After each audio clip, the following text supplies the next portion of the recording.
Euphoria video because I missed some things or I misinterpreted some things. Hey, Kendrick was dropping quintuple entendres on us. Hey, you called, if niggas called it all, hey, more power to you, buddy. You know? But anyway, I mentioned in the comments of that video that this is not gonna be our last time talking about it. I follow What's the Dirt on Instagram. He was keeping up updates on the video. He finally dropped it. Now, What's the Dirt? Why I like returning to What's the Dirt? He goes to each entendre. He goes through each. Sometimes, hey, he got the facts. I mess with it, you know? Let's see if we can get the 3,500 likes on this one. 3,500 likes, and you gotta watch it all the way through. See, that's why I knew you was my dog. You know what I'm saying? Anyway, let's go and get to it. It's all right, video. Shall we get some snack? Alright guys, so I'm clearly behind the curve right now. Diss tracks are dropping left, right, and center. And all I can really do is do these one at a time. What I can say is that I put an enormous amount of effort and time into these videos. And there's a reason why all of my breakdowns are different from everyone else's. To try and figure out what it all means, like I'm not just pulling info from Genius, I'm studying the lyrics for hours and hours and hours. Like a lot of time goes into this. With all that said, just a week ago, Kendrick Lamar dropped a 6-minute diss record towards Drake. And I really do appreciate anyone that... Well, you don't go to Twitter? Twitter be having all the sauce. Jokic. That motherfucker came right here. That's crazy. Hell yeah, that's where the sauce is. That waited for this video, the patience, like, I know what this moment is. I can't do this twice. So I'm trying to do it right. Alright, so first and foremost, the title, Euphoria. So much to unpack in this in itself. Now, as you guys know, on Drake's track, Tailor Made, he said that he was expecting a quintuple entendre from Kendrick due to his delay. You better have a motherfucking quintuple entendre on that shit. Some shit I don't even understand. And Kendrick did that in the title, and then some. Now, before I break down all the meanings of this title, I want to point out the true hidden meanings first, which everyone has missed, and it is quite literally a large part of the entire premise and setup of this record. Uma Thurman from Kill Bill recently tagged Drake in a post on Instagram, offering him the iconic suit, where she fends off multiple opponents. Now, the objective of her character is that of revenge. She is quite literally trying to kill Bill. However, there is a scene in the series where Bill claims that she is a liar who is not just incapable of telling the truth about him, but telling the truth to herself. Because when it comes to the subject of me, I believe you are truly and utterly incapable of telling the truth, especially to me, and least of all, to yourself. To address his issues with her lies, Bill shoots her with a dart containing a serum called the Undisputed Truth, and states that the serum will cause a state of euphoria. Gotcha! What lies within that dart is an incredibly potent and quite infallible truth serum. I call it the Undisputed Truth, with no druggy after effects, except for a slight wave of euphoria. And that is quite literally the setup of how Kendrick approaches this record by presenting what he feels. I'm saying this. You know what? Fuck that. Because he said everybody missed. I didn't think of Kill Bill. I did not think of Kill Bill. And that's one of the movies that is highly favored amongst many. But the last time I saw that motherfucker when I was a kid, legit kid, probably when it first came out, we had it on bootleg. Y'all bootleg. Some more shit y'all ain't gonna never experience. That's crazy. I ain't gonna lie, I'm low-key jealous. We had to endure that. Niggas had to endure that. I'm talking about nigga in the cut in the movie theater. And you see this nigga whole back of this nigga whole head just, you niggas ain't gonna understand. Feels to be non-stop undisputed truths about Drake. It is in this track and the upcoming tracks where you will see Kendrick paints Drake as a liar, as an actor, as someone that lies to himself, and just like Bill in this movie, Kendrick does not believe a word that Drake says. However, in the very first line of this track, Kendrick makes reference to superpowers getting neutralized, which is the exact same thing that Bill talks about in the same scene of this movie. There's the superhero and there's the alter ego. Batman is actually Bruce Wayne. Spider-Man is actually Peter Parker. When that character wakes up in the morning, he's Peter Parker. He has to put on a costume to become Spider-Man. That characteristic, Superman stands alone. Superman didn't become Superman. Superman was born Superman. When Superman wakes up in the morning, he's Superman. His outfit with the big red S. That's the blanket he was wrapped in as a baby when the Kents found him. Those are his clothes. Bill describes the alter ego of superheroes who require a costume to become that character. This is exactly what Kendrick does in most of this rap. And see, you know what's pissing me off? Because in order to do quadruple entendres or whatever, do all them entendres, you just gotta have that knowledge just in your brain, just sitting there registered. And knowing how to utilize that knowledge or that memory or whatever. But anyway, you gotta have that knowledge or whatever. Now, I'm not calling Kendrick dumb by any means, but man, the way y'all split this shit up, the way everybody split it up, even I split it up. Everybody got different point of views and perspectives on what the hell he could have meant or whatever. I just don't feel like Kendrick just be having some of this shit in mind. Some of this shit is just coincidental. Record as he strategically picks Drake's character apart. Bill then goes on to point out that Superman is always Superman. Like this when he random wakes up in the scene morning from Kill Bill, is he meant that from the title? He does not have a character. He was born Superman. Now, as we move further into this track, and as Kendrick alludes to Drake being a fraud, Kendrick is saying that when it comes to hip-hop, he is Superman. He was born this person in the culture that Drake impersonates with no need for a costume. So when Kendrick refers to superpowers becoming neutralized, he is essentially saying that in this track and in this war, he is removing the costume from Drake to expose his true identity. And speaking of beef, let me tell you about today's sponsor, Cook Unity. Cook Unity is the first the word euphoria being used in an actual sentence where it states, they had almost a week to recover from the euphoria of Tuesday's series winning victory, and Kendrick dropped the track on a Tuesday, alluding to how this record is giving him a win, also a reference to his upcoming tracks as well. Furthermore, Drake executive produced the hit show Euphoria, a show depicting the lives of teenagers who find themselves in very adult-like situations. Therefore, this reference is also clearly with respect to the ongoing rumors that Drake is into much younger women. However, the title is even more deeper than that. What if that's all Kendrick meant? Right there, it's some surface level stuff. A lot of public knowledge. Ain't too much like a how can I explain it? You know the interpretation of what it's not a idea of what we may think Kendrick was thinking or trying to say. Like, we finding our own interpretation with his message. What if Euphoria, this motherfucker got this sick show? I never saw that show, by the way. So I'm just really taking y'all word for it about it being sick. But anyway, or weird. Anyway, yeah. What if that's what all Kendrick meant, man? I'm talking about the studied phenomenon where people experience a state of euphoria before they die. This is by far the most strategic use of the title, as this is exactly what happened to Drake. Euphoria is in every sense of the word a bait track. Look at how confident Drake was. Like, Kendrick fucking knew. He had all those records recorded. Done, ready, waiting. Kendrick knew that Drake felt he had a slam dunk in his beef. He knew that when Drake dropped the Family Matters track, that Drake would have been living on a high, feeling like he won, leaving Drake in a state of euphoria.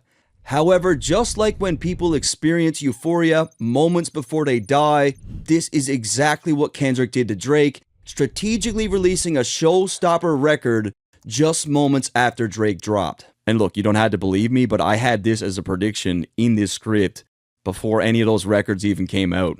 I truly made the connection that Drake would experience a great deal of euphoria from that release, only to have it taken away by Kendrick.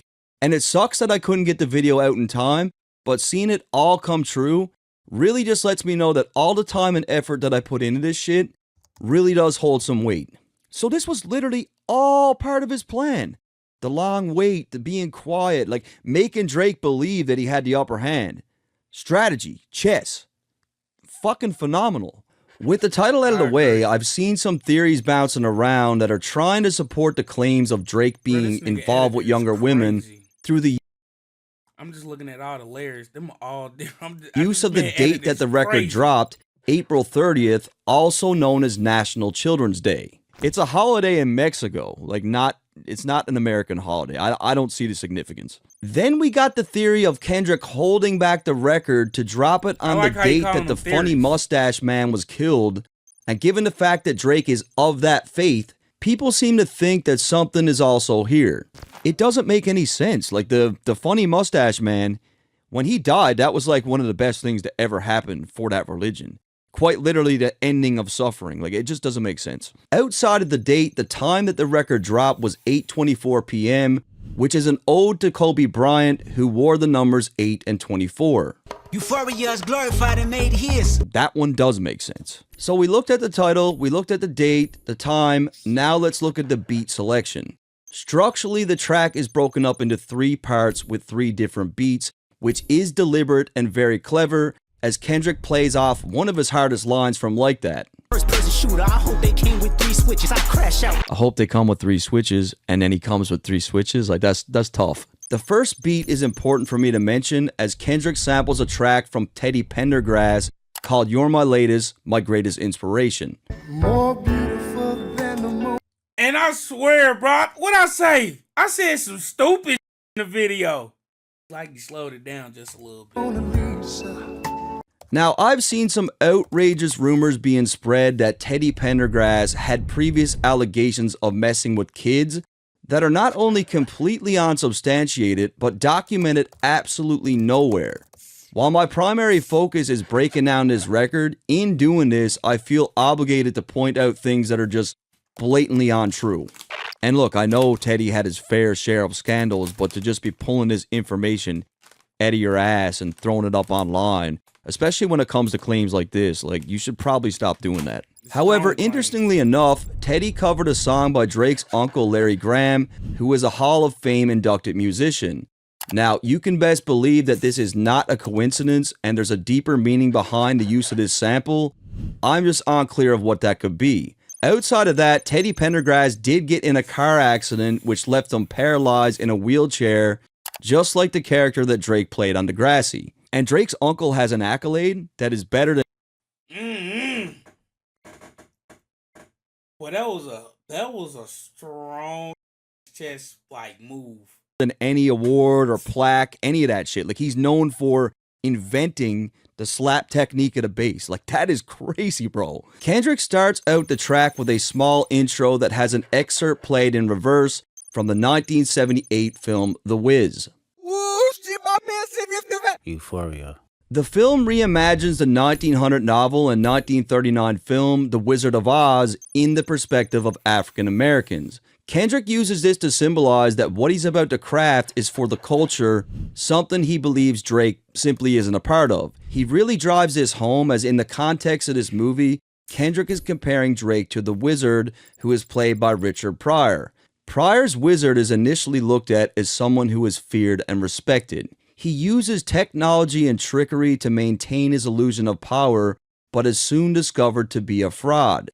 This goes back to Kendrick and removing the costume from Drake's character. The Wizard is exposed when the blanket is pulled back, revealing that he's not powerful at all, and manipulated people into believing that he was. Sorry. I'm sorry. Everything they say about me is true. I'm a phony. I got no powers. I got no right to be pretending to be the Wiz. Much like the Wizard, Kendrick looks at Drake as someone who uses industry connections, fame, collaborations, fashion, hairstyle, and even technology like social media to fool people. That nigga was in the studio like this. Bring me the Wiz, damn it. The Wiz. Nah, that shit tripped me out. I didn't know it was Richard Pryor nor the Wiz of Wizard of Oz or the Wiz. But when I first heard the Euphoria, I'm like, oh, that sound reverse. Hey, I went in YouTube, MP3'd it, put it in FL, reversed it, heard it. It me up because he yelled it. Came out the blue with it. Everything they say about me is true. Hey, what the fuck? Into believing that he is a person of the culture. Everything they say about me is true. When brought back to its original form, the line is extremely important to the overall theme of this record. Everything they say about me is true, the key word being they. As you'll see later in this record, Kendrick does not present much new information with respect to Drake, mostly reciting pre-existing things that people have already said within the culture, aka things that they said. By not exposing anything new, many people took this as a weakness, but this is quite literally Kendrick's entire strategy with this record. Basically, Kendrick is demonstrating that Drake has been exposed so many times that he doesn't even need. Just different. He cool in the motherfucker. Just different. To reveal anything new, as he packages all the already existing info and presents it as being more than enough to remove Drake's costume. So it's critical to point out that in the phrase, everything they say about me is true, the term they is representing the culture that is hip-hop. So all that right there is the framework and entire setup of the theme of this record. Literally. Another obvious meaning behind Kendrick's choice of quoting The Wiz is the fact that it is an African-American cult classic, which is likely what Kendrick watched as a child. Whereas someone like Drake, growing up with a white mother, probably only watched the original Wizard of Oz, which had no black actors whatsoever. Them superpowers get neutralized, I can only watch in silence. Kendrick starts out the diss claiming that Drake's superpowers have been neutralized while he watches in silence. Circling back to the Kill Bill reference, as I've stated already, superpowers being neutralized alludes to Drake's costume being removed, exposing the fraud beneath it. The line about watching in silence perfectly ties into the quote from The Wiz, where Kendrick is essentially saying that he doesn't even need to speak, all he needs to do is sit back in silence, as Drake's alter ego unravels by itself through everything that they, the culture, says about him. DMX pointed out years ago that Drake was a fraud. Meek Mill exposed Drake for ghostwriters. Pusha T exposed Drake for being in blackface and hiding a child. Joe Budden alluded to underage women claims. Rick Ross painted Drake as a cultural outsider that had plastic surgery. Tupac's estate disapproved of Drake's use of an AI Tupac, and over the years, the culture in itself has added even more into the mix. When it comes to Drake and the culture that is hip-hop, the people within it have already neutralized Drake's superpowers on their own. You'll also notice... I mean, I ain't gonna lie, I feel like these past couple years been the roughest for Drake. As someone that's seen his career, yeah, I feel like these past couple years been the roughest. Besides that shit he did with 21 Savage.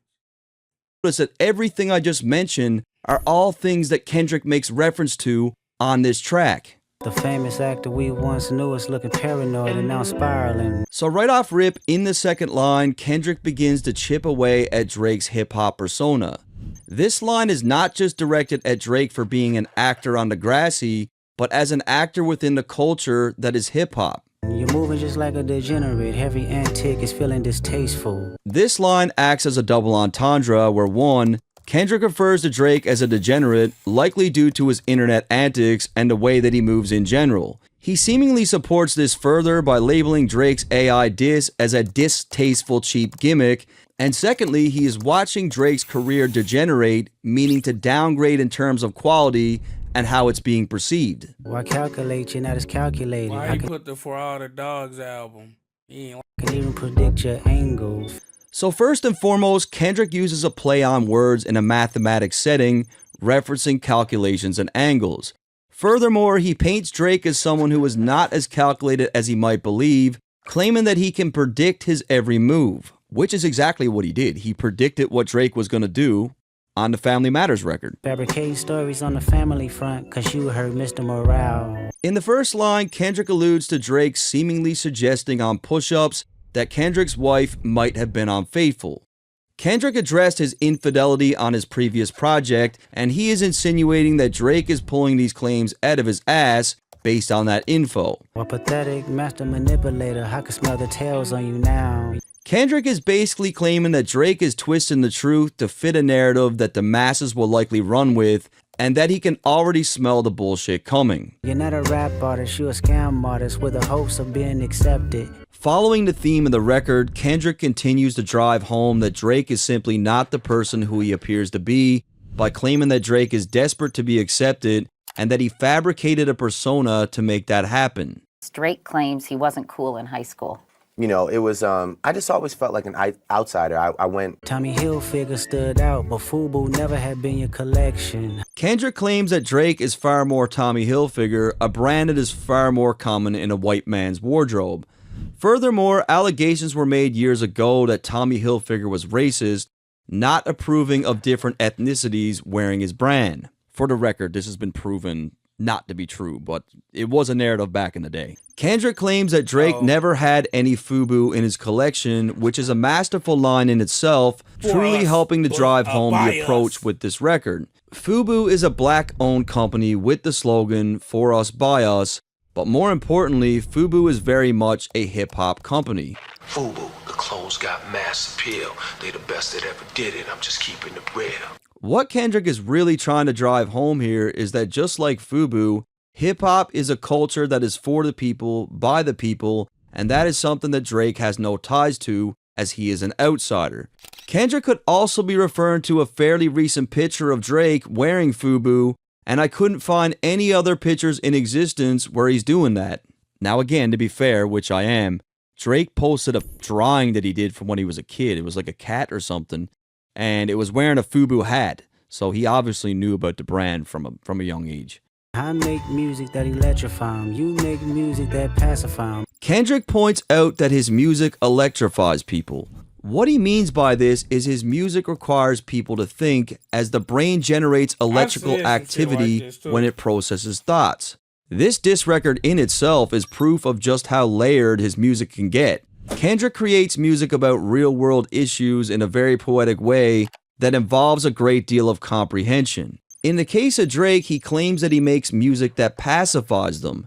Now, when we look at the definition of pacify, it is to cause someone who is angry or upset to be calm and satisfied. This is very important because Kendrick makes music to unite and empower his people. As we've seen in the past, protesters literally use his lyrics to make a statement.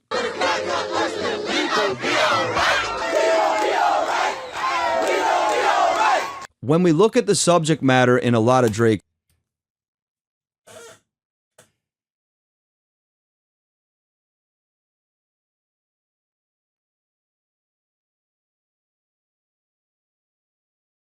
I'm just sitting here trying to think, has Drake ever made music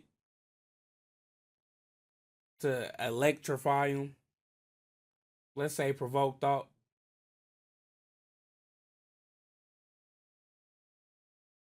music, he is making the people do the opposite, calming them down by not evoking much thought at all, making them happy and pacifying them. And this line again went over heads, like people were thinking that he was calling Drake's music sleepy. Like that's not what that means. It's way deeper than that. However, the line also offers up another meaning, feeding into the claims of Drake being involved with younger women, as pacify could be in reference to a pacifier. This is further supported by Kendrick claiming that he could double down on the line, but in this case, he spared him. I know you're a master manipulator and habitual liar too. Kendrick then, for the second time, calls Drake a master manipulator, and just like in the Kill Bill reference from earlier, he claims that Drake is a habitual liar. You are truly and utterly incapable of telling the truth, especially to me. It's a genius chess move because he gave himself a bit of a safety net. And now we've been hearing the people talk like, oh, Drake's a liar. Kendrick said he was going to lie. That's what he's doing. He then makes reference to his own lyrics from The Heart Part 4. But don't tell no lie about me, and I won't tell truths about you. Don't tell a lie on me. I won't tell the truth about you. This is another really clever reference, as many believe that it was on that track where Kendrick took aim at both Big Sean and Drake. The key word being truths. Plural. Like, I have more than one thing on you. Kendrick then hits Drake with a nasty beat switch. Shoo! Shoo! When I'm driving in the car and like this beat drops, my foot just gets real heavy on the gas. Like I start speeding. Yeah, I'm out the way, yeah, I'm low, okay. Yeah, the island right here is remote, okay. Kendrick plays into the narrative that Cole and Drake cultivated on their disses, that Kendrick is laying low and not selling as well as he used to. The line is also a reference to Kendrick being low in terms of his height, which is something that Drake continues to play on. I ain't thinking about no reaper, nigga, I'm reaping what I sow, okay. So, as I said before, there was no way that J. Cole was coming out of this thing unscathed, and Kendrick proves this to be correct as he has some more bars for Cole here. I don't think any of us could forget J. Cole's verse on Johnny P's Caddy. Nigga want me on the song, he gon' see the wrath of the reaper. It was in this verse where J. Cole really started to reshape the narrative of who was the best, and Kendrick takes the chance to flip one of Cole's hardest lines to make it clear that J. Cole is not the Reaper, and unlike Cole, who apologized, Kendrick was going to follow through in his beef, reaping what he sowed. I said this 2 months ago. I thought that J. Cole was taking shots at Kendrick on Johnny P's Caddy. I do think he is talking to someone, and that someone, I feel like, is Kendrick Lamar. And Kendrick thought the same thing. I mean, there's a reason why he's referencing that record in particular. Got a Benjamin and a Jackson all in my house like I'm Joe, okay. So Kendrick really starts to put his pen on display. He makes reference to Benjamins and Jacksons, alluding to how he has plenty of money. This is likely a rebuttal to Drake's claims on push-ups regarding Kendrick's contract splits. You niggas got to talk However, about Michael the line Jackson. is also in reference to Joe. I think I said some shit about Michael Jackson. Let me shut the... No, a fucking mouse! You niggas got to talking about a mouse! Huh? Shut the fuck right now! Jackson, who is Michael Jackson's father, and it's interesting to note that Michael Jackson also had a pet rat named Ben. Michael Jackson was weird from the jump. In this beef, the Michael Jackson and Prince thing just gets flipped and rebutted over and over again, and in this case, he's either calling Drake a rat, or someone in his team a rat, or both. Hellcat, met his homeboys in them types LA solo, okay. There are multiple layers to this line alone. Kendrick brings up the hell, and that someone, I feel like, is Kendrick Lamar. And Kendrick thought the same thing. I mean, there's a reason why he's referencing that record in particular. Got a Benjamin and a Jackson all in my house like I'm Joe, okay. So Kendrick really starts to put his pen on display. He makes reference to Benjamins and Jacksons, alluding to how he has plenty of money. This is likely a rebuttal to Drake's claims on push-ups regarding Kendrick's contract splits. However, the line is also in reference to Joe Jackson, who is Michael Jackson's father, and it's interesting to note that Michael Jackson also had a pet rat named Ben. Michael Jackson... Now that pet rat shit, niggas did not know about Michael Jackson pet mouse. First of all, Michael is, at that time, black. Some of y'all might not know where I'm getting at. That nigga mama allowed a mouse to come in our house willingly on some... Right. See, y'all not getting what the fuck I'm saying. Mike was a nigga then. Niggas don't like mice. You know what I'm saying? Now you picking up what I'm putting down? It's making sense, honestly speaking. It's making hella sense. Entirely too much sense of why he became white. Jackson was weird from the jump. In this beef, the Michael Jackson and Prince thing, just calling... Met his homeboys in them types LA solo, okay. There are multiple layers to this line alone. Kendrick brings up the Hellcat, which is a sports car trim for Dodge, but also by definition, a Hellcat is a spiteful, violent woman. Kendrick cleverly plays with the word hell, making it seem that Drake and his associates all sold their soul while simultaneously calling Drake a bitch. But in the next line, there's even more layers. Everybody wanna be demon till they get chipped by your throwaway. Kendrick continues the clever wordplay with his usage of the word demon, as the demon is a trim level above the Hellcat for Dodge cars. The use of the word chipped refers to the demon being chipped out so that it has specific programming tailored to its performance. Kendrick also uses the word demon as a play on Future's middle name, Demon, and references one of Future's tracks, Throwaway. I'm buying that. That was some clever ass shit. Go and pet that puppy, get it over with. I always change the lyrics and sing that song to my dog. And being chipped by a throwaway is also a reference to being taken out by a gun, as when you commit a crime with a pistol, you throw away the piece to eliminate any evidence. Furthermore, being chipped by a throwaway is also in reference to Kendrick's track Like That, which is what sparked this entire thing. And what's even more nuts is that the Like That track was Future's record, the guy that he already referenced within the line. Kendrick is essentially saying that the verse that shook the world was a throwaway verse, it was effortless, and it was nothing for him to do. However, while on the top... Ain't no way that Like That verse was a throwaway. Nigga, your best work is a light pack? Nigga, bum? Nigga, bum! That don't sound like throwaway material. For all y'all dogs getting buried, that's a K without... Yeah. Topic of Future and throwaways. A throwaway is also a woman that you just hit and toss to the side. And as we all know, Future accused Drake of pillow talking. That was crazy. So it's very possible that the woman that Drake trusted to share secrets with was one of Future's throwaways, so therefore, he got chipped by a throwaway. But the line is even crazier than that. I need you guys to remember Drake's recent track with J. Cole called Evil Ways, as it was on that track where Cole had subliminals for Kendrick. I stay out of beef, see niggas DNA get rearranged.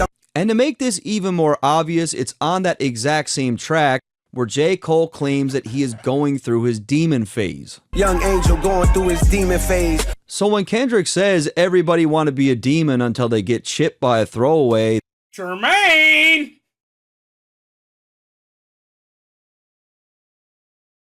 Why you doing all this rock throwing and you gonna hide your hand that quick? See, now I don't feel bad by calling this nigga whole ass nigga on Twitter, bruh. I don't feel bad no more.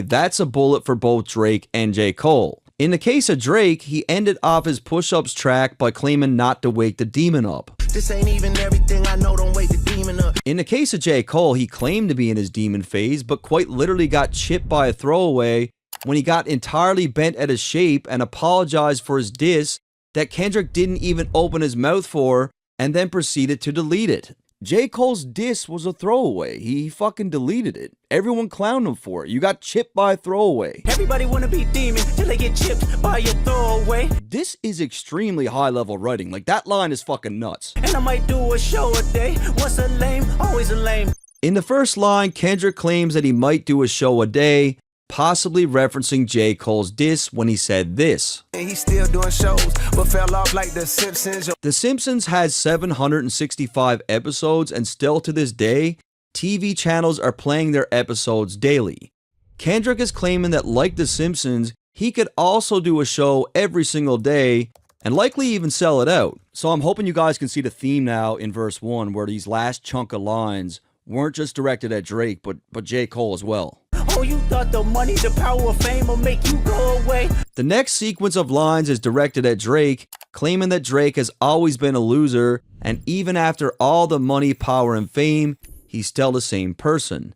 The line is also a callback to his verse on Like That, where instead of the word fame, he uses the word respect. DOT, the money, power, respect. The last one is better. Kendrick deliberately changes the words to reference Drake's confusion of thinking that fame amounts to respect, when in fact they are two different things. Have you ever played? Have you ever? Okay, nigga, let's play. Kendrick then goes into a game of Have You Ever, but I also see this approach as Kendrick framing the question somewhat like a therapy session. Have you ever watch your enemy down like with a poker face? Kendrick's reason for doing this is to highlight the cultural differences between them. Imagine Drake and Kendrick are playing a game of Have You Ever, where the question... Hold on, before you get into that. As I sit back and think on that, have you walked down? At first, I'm like, Kendrick, you don't strike me as the Ooter. Hey, it is what it is. But now that I sit back and think about it in retrospect, goddamn, he just talking about these he's talking about these songs that he dropping on Drake head. Like, I'm talking about every song was just a massive chess piece, moved, and goddamn, it just felt hella personal and walk down-ish. Yeah, that's what basically you get real personal with your victim. Questions are all about things Kendrick witnessed or was directly involved with growing up.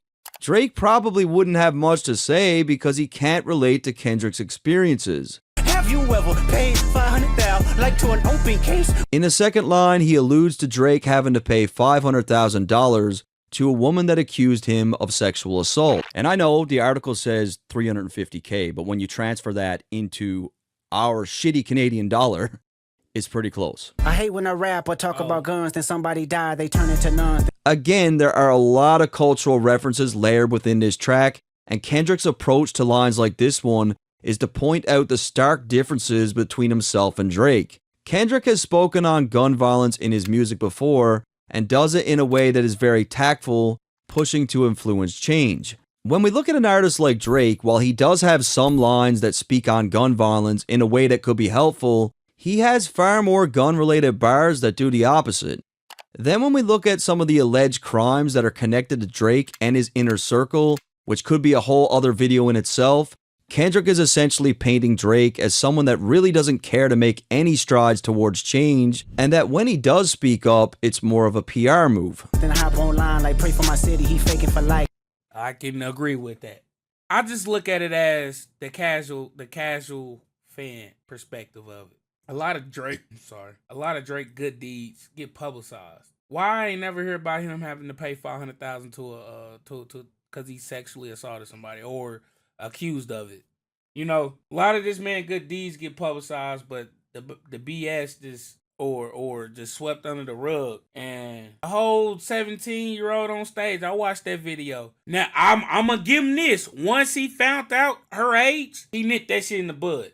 He really ain't say too much extra sexual shit. Once he found out our age and whatever.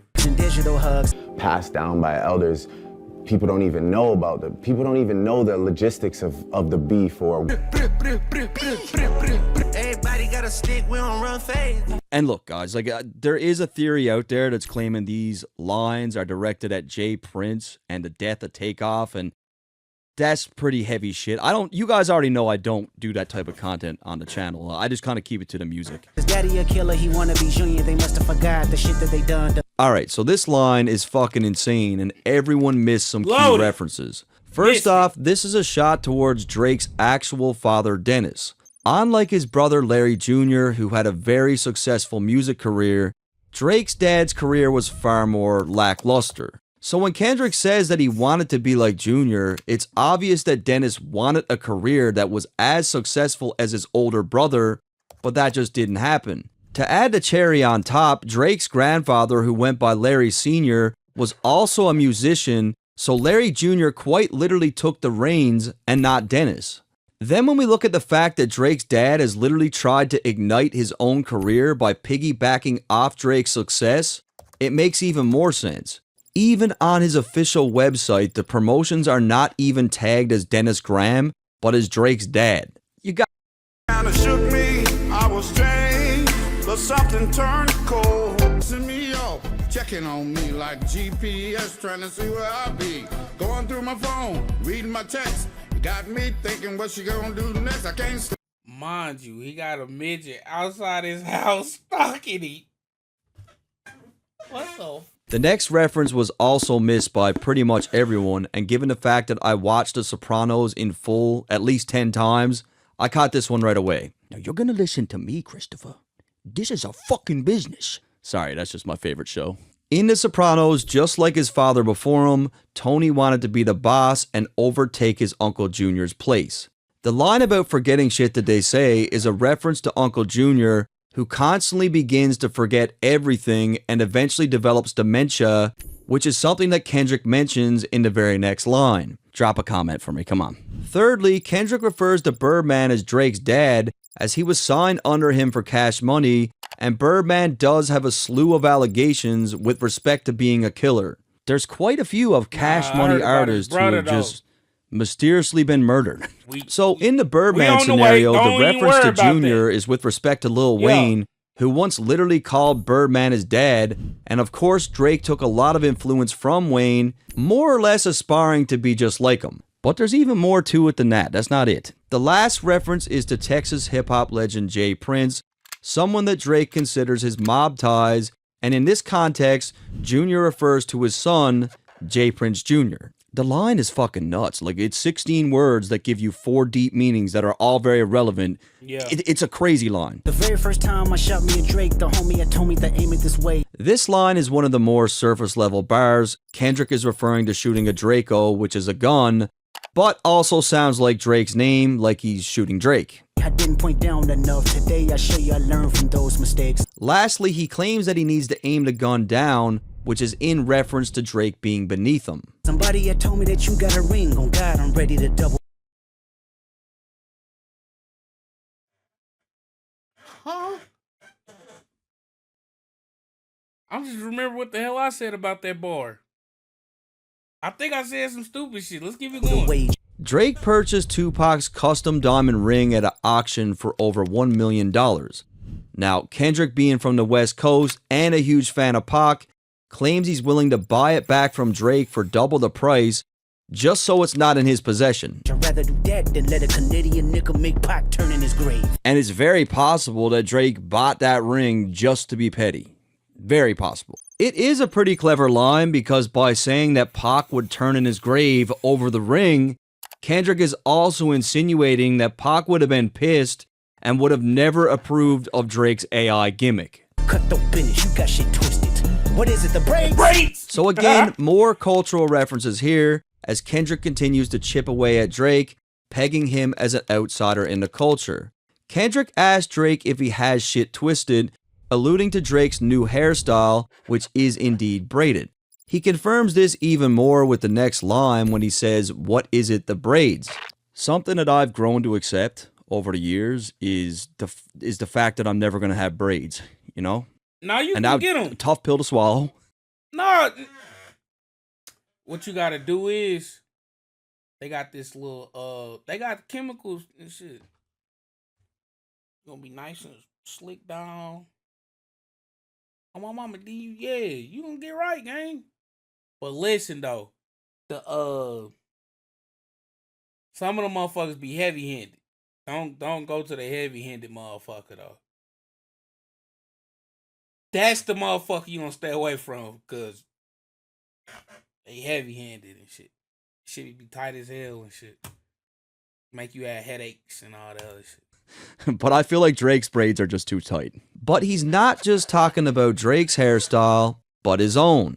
Kendrick has been known to rock braids himself and uses this as a reference and cultural construct to highlight just how rooted he is to the culture. Braids are an integral part of Black and African culture. The tradition has been passed down through generations to celebrate and honor one's ancestral roots.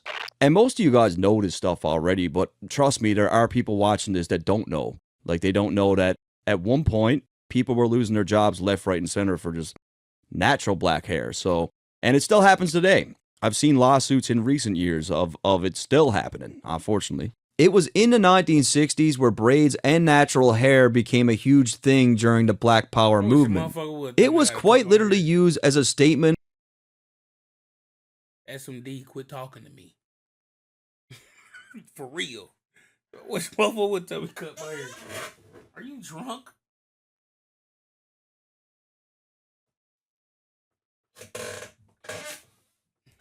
And as an expression against white supremacy and anti-blackness. So in the case of Drake, as it pertains to this line, Kendrick is painting him as being jealous and envious of what he represents culturally. The braids are only used to reference Kendrick's own identity and his deep-seated roots to African American culture, something that Drake wishes he had and attempts to emulate. He continues to drive this home by claiming that Drake doesn't want to work with him anymore, and it all ties perfectly into the overall theme of this record to further support Drake's longing for acceptance, but never fully getting it. What is it, the braids? I hurt your feelings, you don't work with me no more, okay.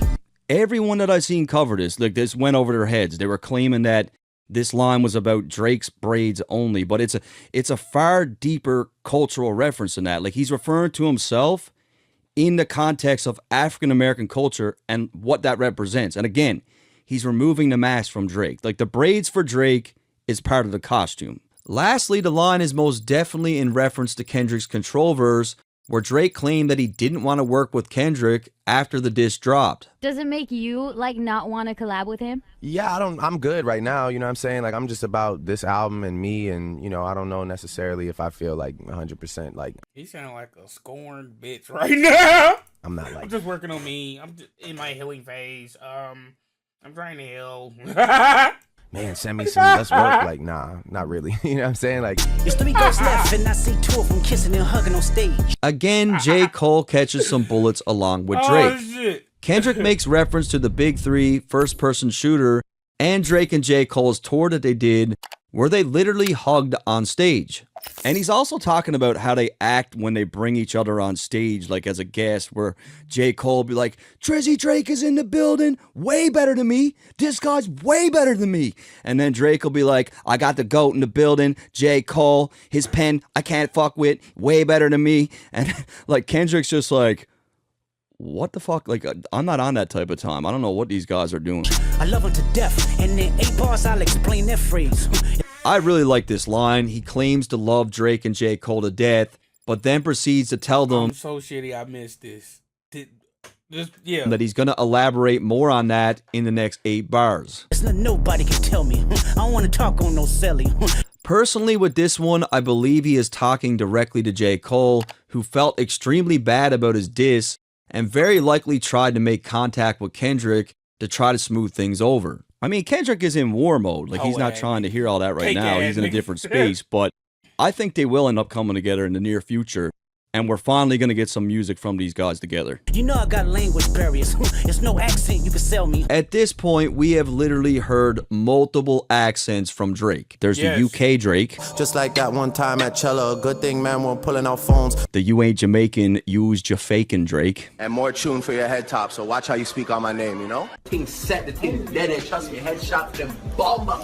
Then there's the Toronto accent Drake. You guys make me sick to my stomachs, fam. This didn't exist before we were here. Look around at the square, I promise you right now. Then we got the Caucasian Drake. Just one of the most intelligent people I've ever met. Scrabble champion. Is she really? Yeah, she's just, she's a top shelf lady. The Ku Klux Klan Drake. Yo, that's that nigger, you know what I'm saying? Yo, that's that nigger, you know what I'm saying? The New York Drake. I try and show out with none of the study. I don't really do what other people do, like, or true religion. I don't really do that stuff, you know what I'm saying? But look, if you're confused, don't worry, because so am I, but here's how he actually talks right here. Ash, forget it.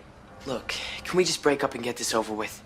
And people are going to say that I'm hating on Drake. I'm not. The Caucasian one, though. So, they're like, them two one and the same, if you ask me. Nah, that one had a little deeper tone than the Yeah, I see what you're saying. Hating on Drake. I'm a massive fan of Drake, but you can't deny that these things exist. Like, this is what Kendrick's talking about, is it not? It was Joe Budden that actually said the exact same thing in one of his disses towards Drake. Say Canadian, maybe Asian, Croatian, be sounding like it's Jamaican friends, depending on what state he in. And look, if we're going to talk about writing and punchlines and quotables and personals, like this diss track from Joe was one of the best Drake disses that we've seen. You're Cole and Aubrey, no, I'm a selfish nigga. The crown is heavy.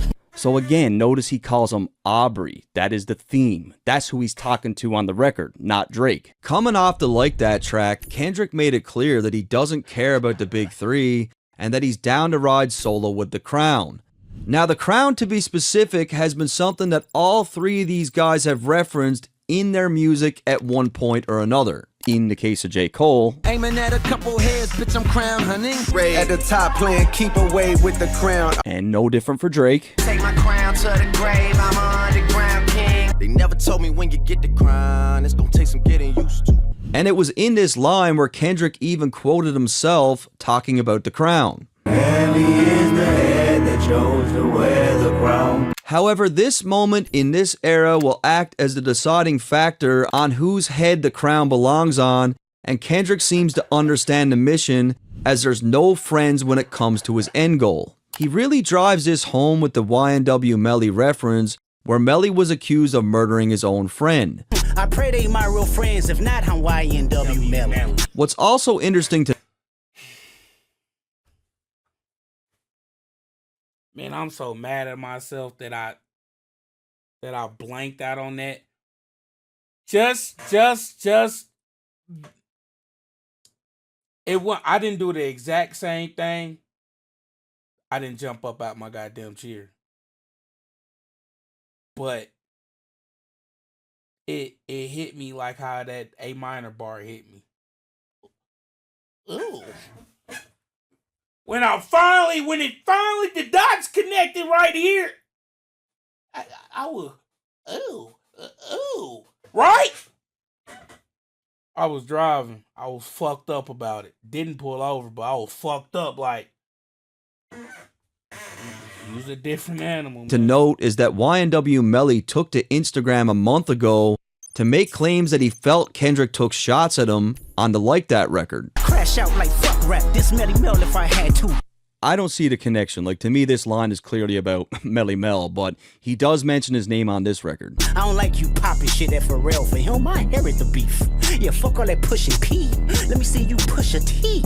Drake sent subliminal shots at Pharrell in 2023 on Travis Scott's Meltdown.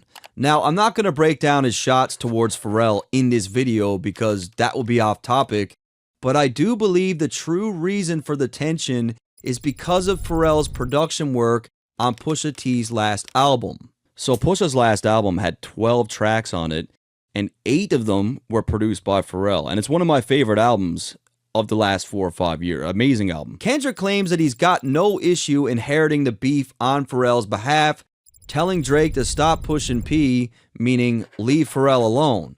The phrase is also, of course, something that was popularized by Gunna through his hit record, Pushin' P. I'm Push P. However, the line holds even more depth as Drake referenced the phrase in a song himself. Steady pushing P, you niggas pushing PTSD. To explain a little better, the phrase pushing P basically means keeping it player, acting with integrity whilst staying successful. In this scenario, Kendrick tells Drake to forget about the integrity and hits Drake in a sore spot by bringing up his infamous loss to Pusha T. Drake allegedly had a career-ending red button diss for Pusha, to which Jay Prince shut down as he said Drake was taking it too far. You know, my reasons for pulling the plug and having that conversation with him simply because it crossed the line of music.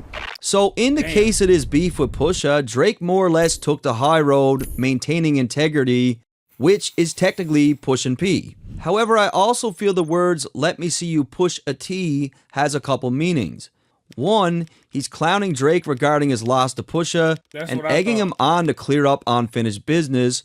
And two, he's asking Drake to push the red button on that track that he held back because of Jay Prince. Drake's been talking about his red button for a while. I don't think he has one for Kendrick, but I think he's got something for Kanye and Pusha. You better off spinning again on him when you think about pushing me.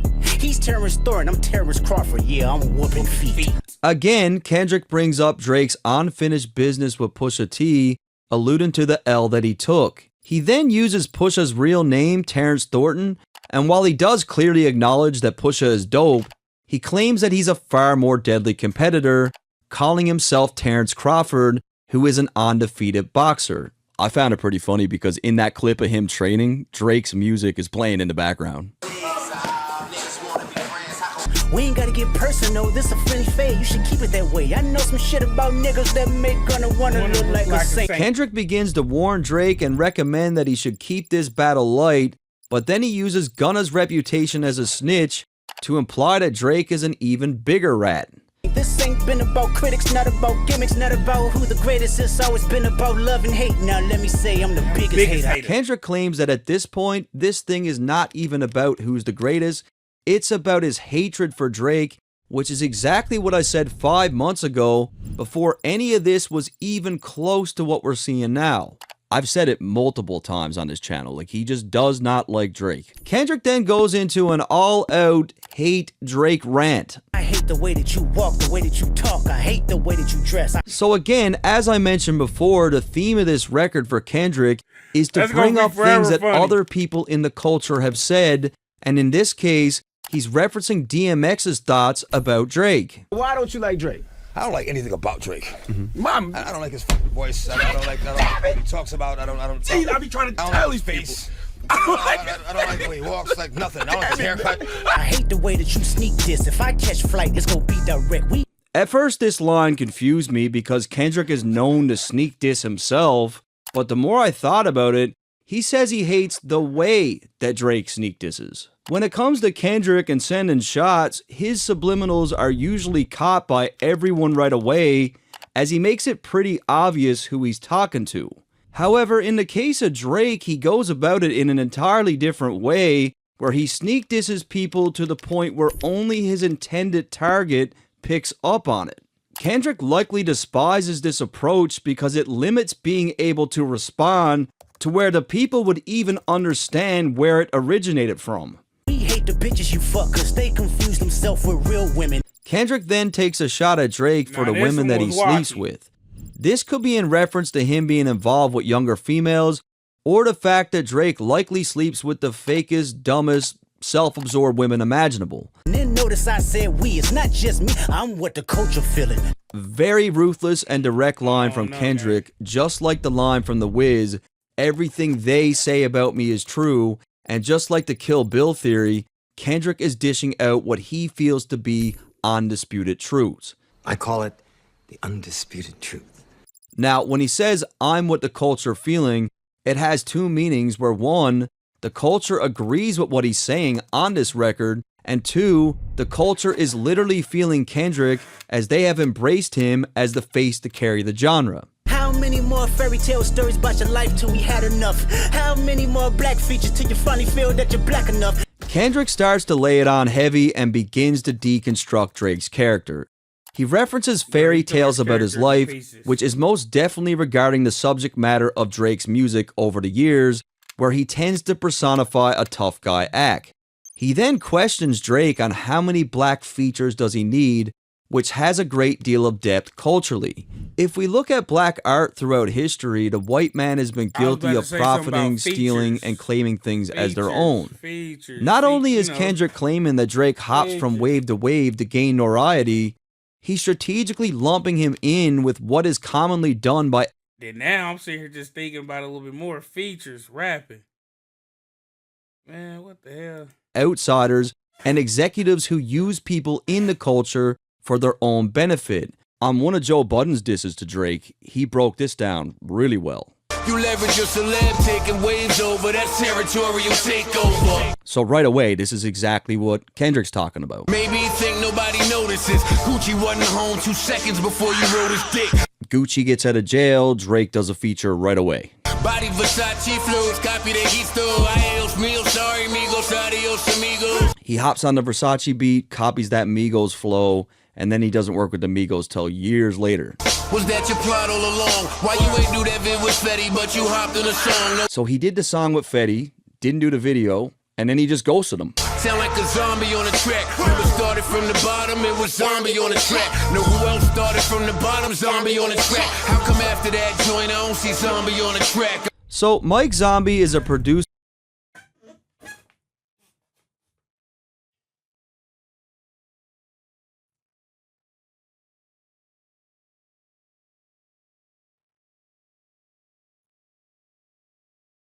That was tough. That was tough. No wonder that nigga can podcast so goddamn well. He barred that nigga. He barred him up. And then he said zombie on the track like 90,000 times. Producer that made the Start It From the Bottom beat, but after that track, Drake never worked with him again. He wasn't a well-known producer, and from what I can remember, Drake got the beat for an extremely cheap price. It's a story as old as time. Like, a lot of people have taken interest in black art, but then they take very little interest in the well-beings of the people who are making the art. And Joe made 4 different diss tracks towards Drake, and when all this beef cools down, I'm going to be breaking down those records because Joe was an amazing writer, and he deserves to have that highlighted. And the reason why Drake didn't respond to Joe is not because he wasn't worthy of a response, it was because he knew not to.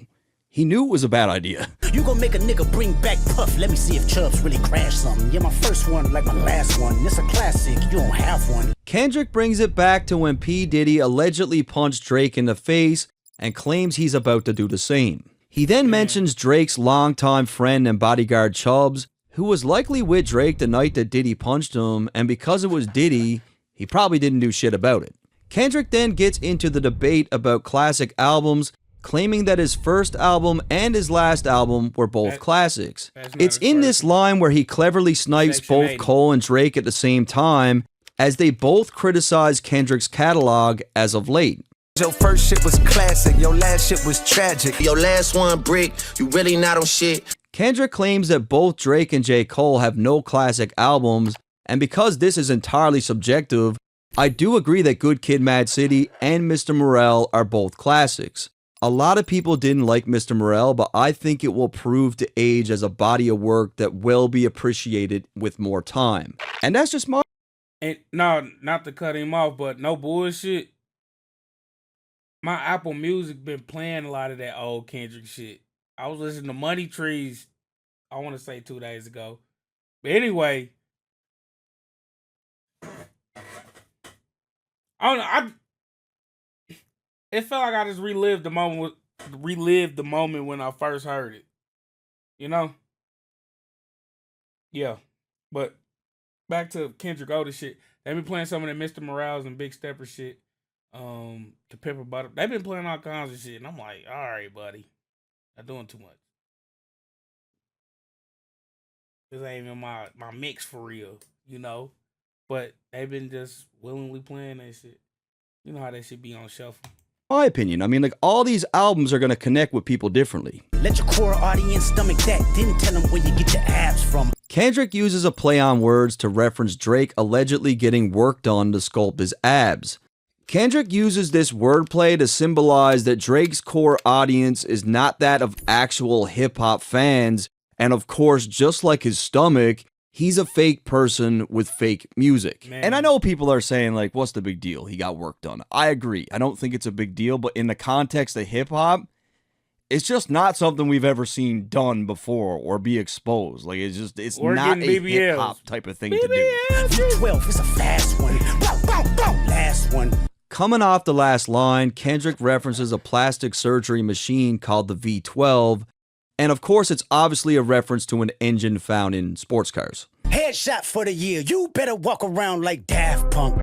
Just think about it, not like us. #1 on the charts right now, not going anywhere. Headshot for a fucking year. That record was already done at this point, waiting and ready. Kendrick tells Drake that he's coming with a headshot that will leave him so embarrassed that he will be ashamed to be seen in public. He does this by making a reference to Daft Punk as they wear a masked helmet which completely conceals their identity. It's also important to note that Drake sampled Daft Punk on one of his recent hits. One more time, you gotta run a face. On to verse 2. Remember? Kendrick starts off by reciting Drake's track Worst Behavior, where the premise of that entire song is Drake highlighting how he was never embraced, how people counted him out, and he's basically reminding those people of who he is today. Never loved us. Remember? The record is basically an in-your-face moment for Drake. Like, remember me? Remember how you treated me? Now look at me. It's a very clever callback from Kendrick as it highlights what he's been saying on this track. Drake was looked at as an outsider, but when artists realized that he could be used as a means of pushing their careers further, like getting a Drake feature, they started to embrace him. Hey, Top Dog, who the fuck they think they playing with? Extortion mom. You just said remember. I don't fuck. Middle name as soon as you jump off of that plane, bitch. Just like every good diss track, Kendrick is rebuttaling Drake's narratives from push-ups. One of the main components of that diss, right down to the hook and the title, was directly tied to Kendrick allegedly being extorted by TDE. I'm allergic to the lame shit, only you like being famous. Yachty can't give you no swag neither. I don't give a fuck about who you hanging with. When we really sit back and think about this thing, Kendrick and Drake couldn't be more different. These guys are literally polar opposites, not just in music that they make, but in the way that they move, the way that they live, the things that are important to them, their values, their moral compass. They are just two completely different people. It's pretty clear that Kendrick doesn't value fame. He's not on social media. He's very quiet, reserved. He's not flashy. The line about Lil Yachty is in reference to Drake's friendship with him. Drake is excellent at remaining tapped into what the youth are doing, and people like Yachty act as a vessel to doing just that. I hate the way that you walk, the way that you talk. I hate the way that you dress. Coming back to the Kill Bill theory, the way that Drake walks, talks, and dresses are all aspects that are tied to his costume. Kendrick hates these things not because of what they represent, but because it's not authentic to Drake's true identity. She wanted that feature request. You know that we got some shit to address. This line didn't surprise me in the slightest. I truly believe that Drake has made attempts to make amends with Kendrick over the years and likely wanted to get back in his good graces.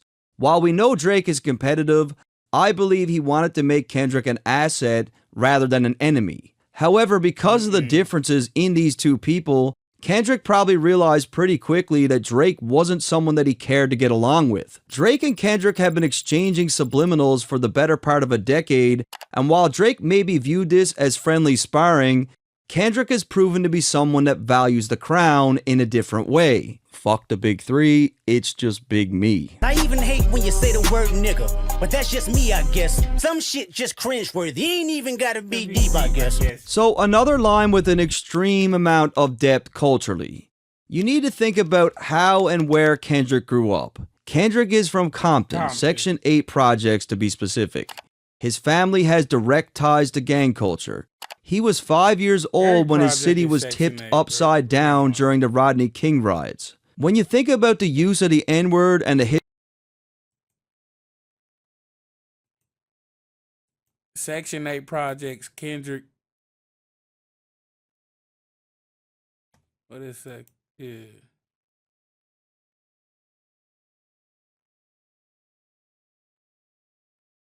I'm thinking it was a place in Compton called, but I just thought every project was. history of how it became a thing in African American culture, what he's saying makes even more sense. America has deep ties to slavery, literally in the millions. In the case of Drake, he grew up in Canada, a place that does not have a history of black slavery. In fact, Canada only has 4,000 documented slaves. Then when we look at how Drake grew up, being raised in an affluent white neighborhood, going to very good schools, it's 100% clear that the N-word wasn't something that he heard being used. He didn't hear it from his mother's family, he didn't hear it from his friends, he didn't hear it at school. It just wasn't intertwined with his upbringing. Basically, there came a day in Drake's music career where he decided that he was going to start using the word. It isn't a natural thing for him, and it never was. Kendrick looks at Drake's use of the N-word just like the other aspects that make up his costume. That picture is This crazy. is not even up for debate. Like, it doesn't take a brain surgeon to tell you that that word clearly doesn't fit into the way that Drake speaks naturally. And I saw that a lot of people tried to pigeonhole Kendrick on this record as being racist, but that's not what any of this actually means. Kendrick is not trying to disregard that Drake is half black, he's just pointing out the elephant in the room. Matter of fact, I ain't even bleed him yet. Can I bleed him? When I see you stand by sexy red, I believe you see two bad bitches. He starts by adding some humor into the mix, poking fun at Drake's relationship with Sexy Red, where Kendrick essentially correlates Drake's energy with that of a female and not a man's. I believe you don't like women. It's real competition. You might pop ass with them. Kendrick then continues with the humor from the previous line. Sexy Red, along with their fan base, are known for twerking, and he says that Drake should join in on the fun. This could also be in reference to the nickname coined for Drake by Rick Ross, BBL Drizzy. Kendrick also seems to insinuate that Drake could be gay, alluding to how Sexy Red is his real competition when it comes to male attention. He also alludes to Sexy Red as being another form of competition when it comes to the actual music. However, the line also has a more serious tone, as Kendrick could be alluding to the fact that Drake doesn't like women because he likes younger girls. I mean, at this point, it's been Kendrick's main angle that he's been playing for most of his records, right? Let's speak on percentage. Show me your splits. I'll make sure I double back with you. Kendrick continues to chip away at Drake's narrative from push-ups, rebuttaling Drake's lines regarding contract splits, and Kendrick seems fairly confident that his circumstance is still better than Drake's. You assigned to a nigga that signed to a nigga that said he was signed to that nigga. Again, all part of his strategy on this track, Kendrick is pulling previous information from others, and in this case, it is Pusha T's reference from Exodus 23:1. You signed to one nigga that signed to another nigga that signed to three niggas, now that's bad luck. Because Drake criticized Kendrick regarding his contract splits, he ultimately opened himself up entirely to being rebutted with a situation that could possibly be even worse. Try cease and desist on a like that record? Oh, what, you ain't like that record? Kendrick alleges that Drake tried to strike down the Like That record, which is an allegation that seemingly might be true, as we have seen leaked emails surface that potentially confirm it. Now, there could very well be some truth to it, but anyone can make one of those emails. Like, I can make one of those emails that looks just like that in 5 minutes. Back to back, I like that record. I'm gonna get back to that for the record. Kendrick claims that he likes Drake's record against Meek Mill back to back and proceeds to dish out a double entendre. Firstly, Kendrick announces on this track that he's going back to back on Drake, which proved to be true as that's exactly what he did on the upcoming diss tracks. Secondly, notice how he uses the words "for the record." He uses this to point out that he already took a loss against Pusha T, but he's about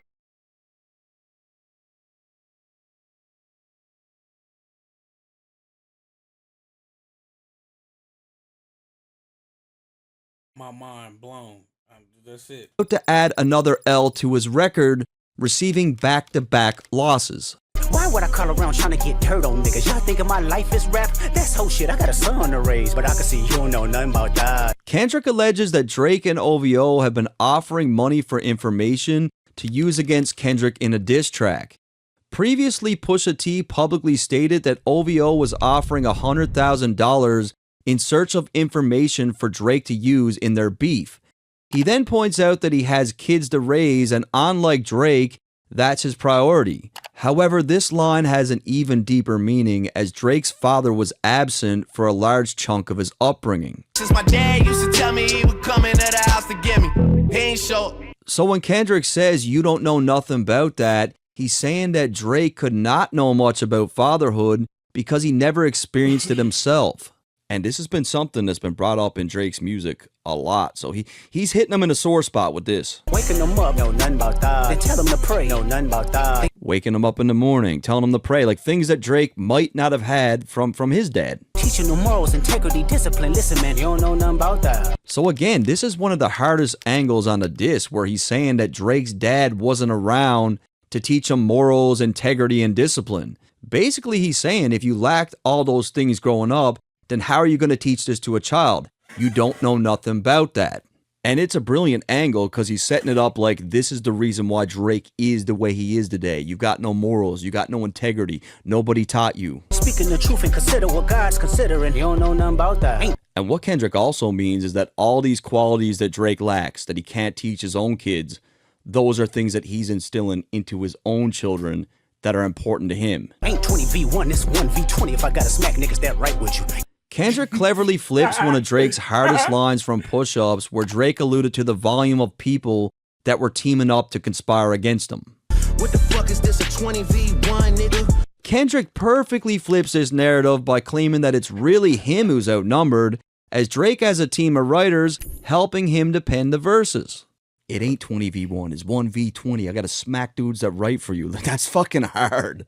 Yeah, bring him out too. I clean him out too. Tell Beam that he better stay right with you. Kendrick alludes to the multi-talented artist Beam, who is known for writing for artists like Beyonce, Justin Timberlake, and even appears on the writing credits for Drake's track Rich Flex. Coming off his last line about having to fight against 20 of Drake's writers, Kendrick claims that regardless of the quality of Drake's writers, he'll still clean them out, meaning he will defeat them easily. Am I battling ghosts or AI? Nigga feeling like Joel Austin. Funny he was in a film called AI. And my sixth sense telling me to off him. These bars have quite a bit of depth and cause a lot of confusion, and I'm going to try to clear it up here. In the first line, Kendrick asked the question if he is battling Ghost or AI, which feeds into his previous lines about Drake having ghostwriters. However, battling Ghost is also in reference to Drake using an AI Tupac to diss Kendrick, and Tupac has been dead since 1996, so he is quite literally a ghost. He then makes reference to a famous but alleged corrupt pastor, Joel Osteen, who was accused of both using AI and ghostwriters to pen his books and sermons. It's also important to note that Joel Osteen is riddled with plastic surgery, which could be a reference to the work that Drake had done himself.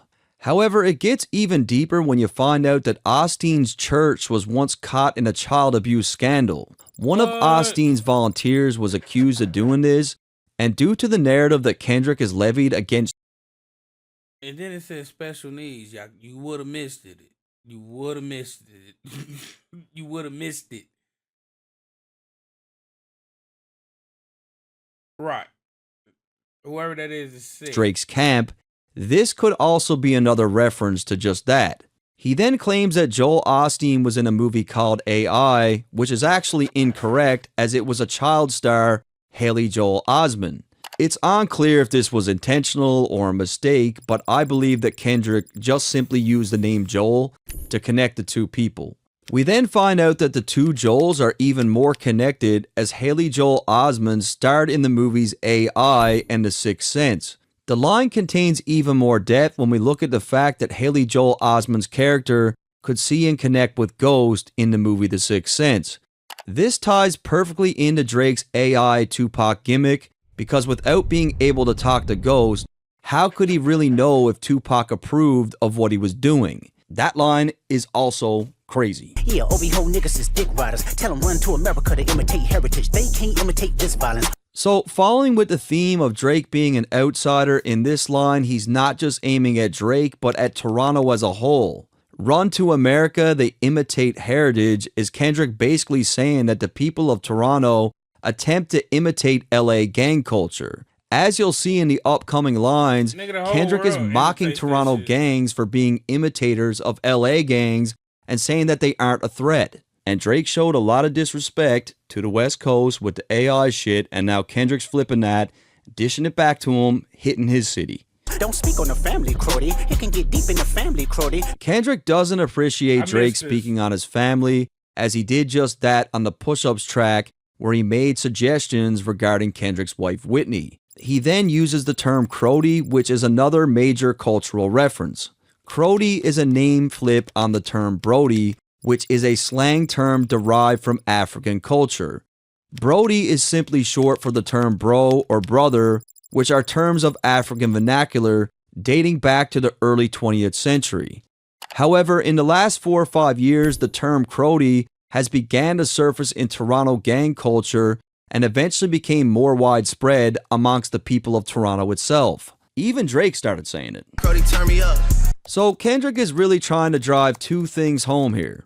One, Drake is again stealing from a culture that he has little to no connections with. And two, Drake is now using gang vernacular, something else he has no ties to. And Drake also has a cat that's named Crody, so he's pretty much calling Drake a pussy. I be at Newhall King eating fried rice with a dip sauce and a blammy, Crody. This line is extremely clever and has more depth than what people believe. New Ho King is a Chinese restaurant located in Toronto, and years ago Drake was robbed at this location for his watch. However, the line contains way more depth when we look at this in the context of the Kill Bill movie. One of the most highly regarded fight scenes of all time is when Uma Thurman is in a Chinese restaurant wearing the iconic yellow suit and fighting off countless people. Coming back to the fact that she recently offered Drake this suit, and the fact that Kendrick flipped the 20v1 theory to claim that it's really him who has this battle, the line is even more crazy, as Kendrick is claiming that he will be in Drake's city and that he's ready to take on everyone. Just think about it. She offers Drake the yellow suit for 20v1. He just flipped that line on him. Now, okay, because the way he painted this picture, this lady offered this suit purposely, knowing that Kendrick was referencing Kill Bill. If she did, goddamn, I mean, bruh, this shit really run deep for real. And that New Ho King shit, now he's in Drake City, in a all Chinese kinds of food. sauce, Like, I ain't gonna lie. the reference makes that line even more fucking crazy, but everyone missed it. And that's why I take my time with this shit, because this is important. We don't wanna hear you say nigga no more. So again, as I explained before, people have taken this out of context in an attempt to make this about color, but this is not what Kendrick means. The entire premise of this record is quite literally painting Drake as a cultural outsider. In order to achieve this, Kendrick used the strategy of hitting Drake with undisputed truths.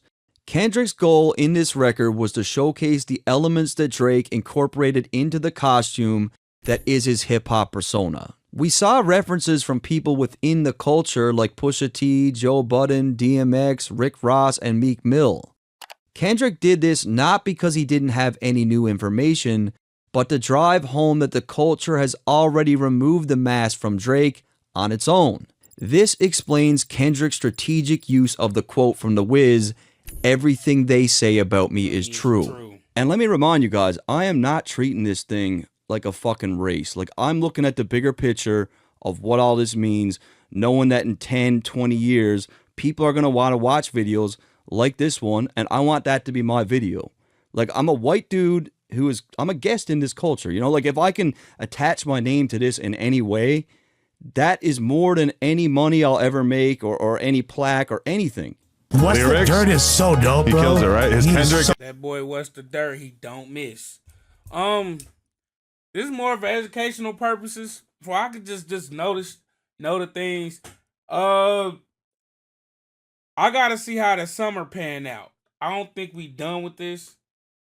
Post been made. People said albums are on the way. We might not be done with this. That's how I'm feeling too. So, yeah. Anyway, it's your boy Snore. I'm gone.